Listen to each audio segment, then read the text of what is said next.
Good morning to this thought for the day for Thursday, December the 9th. For those of you who don't know me, I'm Libby May, married to Tony, and we live in Bentley. And the scripture I've chosen for today is from Matthew chapter 15, verses 21 to 28. It's an unsettling story and one that I've never really understood before preparing this thought for the day. I now fully understand, which just shows the value and joy of Bible study. So, let me read the passage.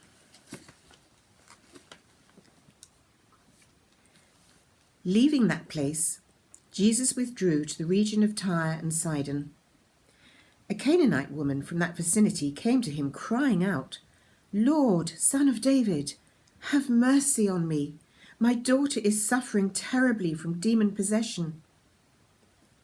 Jesus did not answer a word. So his disciples came to him and urged him, "Send her away, for she keeps crying out after us."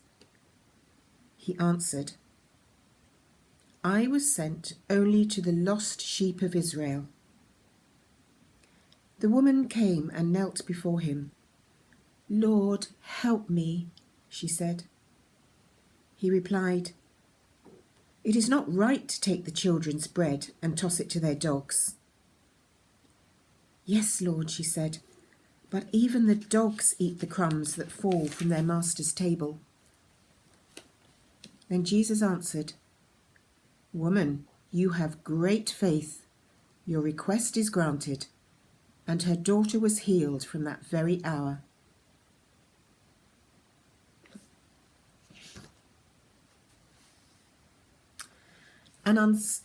Jesus is less than eager to help this woman, explaining that his mission is first to the house of Israel. However, Jesus is the one who has left Jewish territory and invaded this woman's world. Furthermore, the Canaanite woman, an unclean outsider, demonstrates that she has a better grasp of Jesus' identity than the hand-selected disciples do at this point in the narrative. Jesus' encounter with the Canaanite woman unsettles boundaries and calls into question definitions of clean and unclean. So Jesus has entered into Tyre and Sidon, where the Canaanite woman instantly greets him. It's important to understand the significance of this location because this is the region that was home to the ancient enemies of Israel, the Canaanites. The Canaanites were the ones that Israel had battled thousands of years ago, going all the way back to Joshua and the Israelites' entrance into the Promised Land.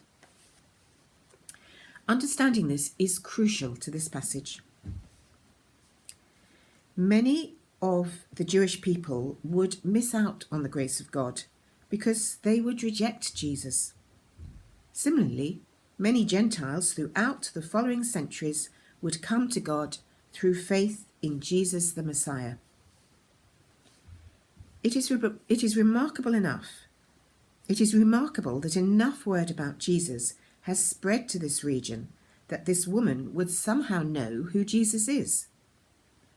The text does not say that he performed any signs in Tyre and Sidon before meeting her, yet she somehow recognizes him, not just as a roaming healer, but as a rightful king.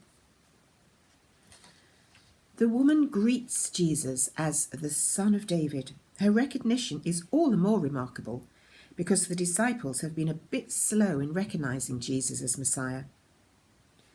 Yet this woman hails Jesus as the Son of David, begs his mercy, and entreats his power over a demon that has severely possessed her daughter.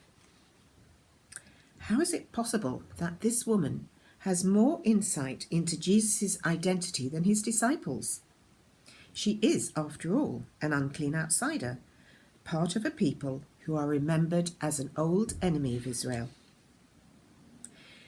Jesus' response is perhaps the most perplexing piece of this scripture. At first, he does not say a word to her. but he refuses to send her away. Only after her persistence does he converse with her. Twice he explains to her that his mission is first to the lost sheep of the house of Israel. The disciples too seem to think that Jesus should stay focused on the needs of Israel. They kept telling him to send her away because they are tired of hearing her cries for help. Jesus' response to her second cry for help includes a reiteration of his mission to the lost sheep of the house of Israel. He even likens her status as a Gentile to the status of the small pet dogs who long to be fed from under the table. The woman, however, is not deterred. She accepts the status of a family's dog by claiming that even the dog enjoys crumbs from the table. Her statement is striking. She places hope in what others have discarded. This son of David has so much power that there is enough power for the house of Israel and more than enough left over for her. She is not trying to thwart his mission. She just wants a crumb, recognizing that even a crumb is powerful enough to defeat the demon that has possessed her daughter. Jesus praises her faith. This woman seems to understand what the members of the household of Israel have yet to grasp. This is not just hope for Israel, but hope for the world. God is constantly entering new territory and breaking boundaries. This is God. This God is in the unsettling business of meeting outsiders and granting them not just a crumb, but a place at the table. Her persistence and her view of God was the expression of her faith, and her request was granted.